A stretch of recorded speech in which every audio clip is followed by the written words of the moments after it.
John was an adventurous young boy who loved exploring the world around him. He spent most of his free time in the woods behind his house, building forts, climbing trees, and imagining all sorts of fantastic adventures. One day, as he was wandering through the forest, he stumbled upon an old, acacia tree that he had never seen before. It was unlike any tree he had ever seen, with twisted roots that seemed to writhe and twist in the dirt. John couldn't resist the urge to investigate further, and as he drew closer, he noticed a small hole at the base of the tree.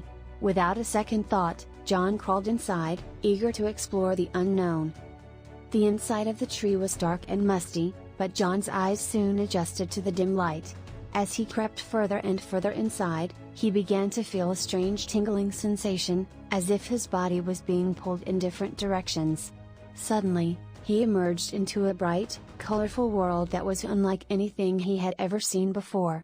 Strange, mythical creatures roamed the landscape, and the sky was filled with glittering stars and swirling, vibrant colors.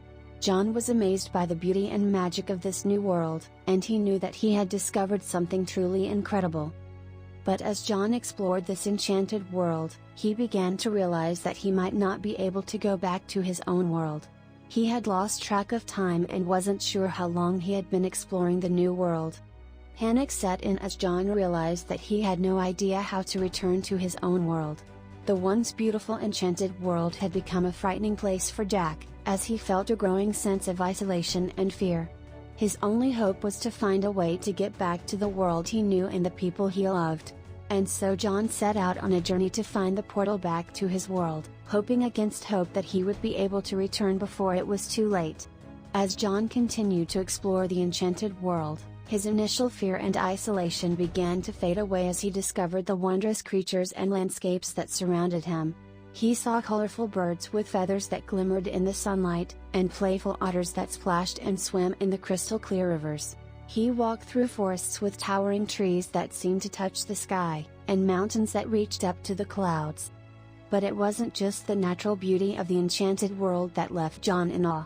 He also met a host of magical creatures that he had only ever read about in books. There were talking trees that shared stories from centuries past, and friendly goblins that helped John find his way through the winding paths of the forest. He met centaurs who were wise and noble, and mermaids who sang hauntingly beautiful songs in the moonlight. As John's travels through the enchanted world continued, he was captivated by the sights and sounds that surrounded him. He was amazed by the magic that was everywhere, from the glimmering dust that sparkled in the air to the glowing mushrooms that lit up the forest floor. John knew that he would never be able to see everything that the enchanted world had to offer, but he was determined to experience as much of it as he could. As he journeyed further, John began to feel a sense of belonging in the enchanted world, and a connection to the creatures and people he had met. He knew that he would never be able to forget the wonders he had seen and the friendships he had formed, and he began to feel like the enchanted world was a second home to him. But despite his growing attachment to this magical place, John knew that he had to find a way to return to his own world, where he belonged. As John's journey in the enchanted world continued, he became more curious about the mysteries that surrounded him.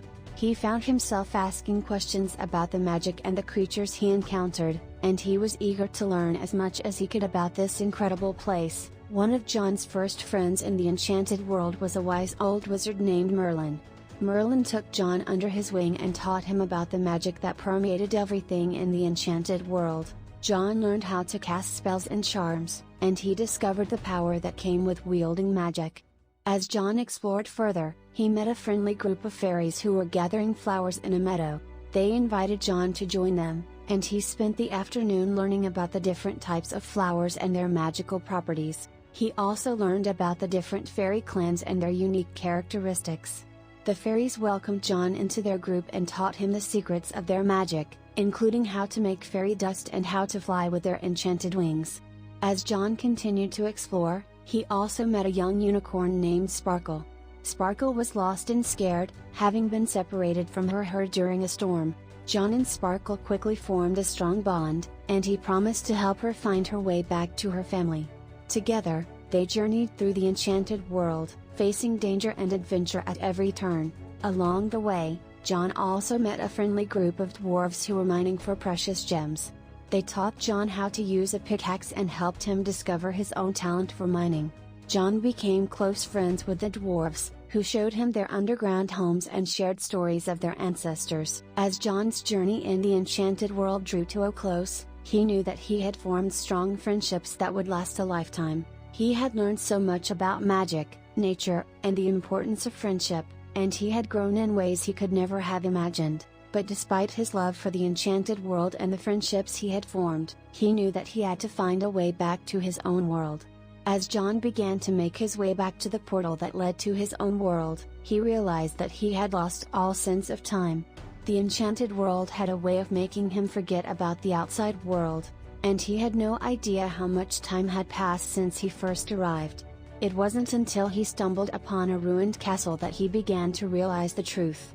As John explored the crumbling walls of the castle, he discovered an old, rusted suit of armor. When he tried to touch it, his hand passed through the metal as if it were made of mist. Suddenly, it hit him, time moved differently in the enchanted world. What had felt like a few weeks to him could have been years, or even decades, in the outside world. This realization left John with a growing sense of unease. He had formed strong bonds with the creatures and people of the enchanted world. But he knew that his family and friends in the outside world were likely worried sick about him.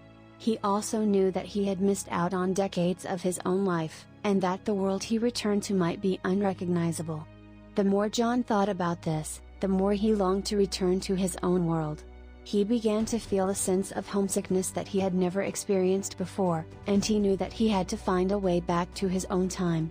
As he made his way back to the portal, John felt a mix of sadness and excitement. He was sad to leave behind the enchanted world and the friends he had made, but he was excited to see his family and friends again and to learn what had happened in his absence. When he finally stepped through the portal, he was shocked to find that 50 years had passed in the outside world. His family and friends were long gone, and the world he had known had changed beyond recognition. John felt a sense of loss and displacement that he had never known before, but he also felt a newfound appreciation for the time he had spent in the enchanted world. It had taught him so much about magic, friendship, and the importance of living in the moment, and he knew that these lessons would stay with him for the rest of his life.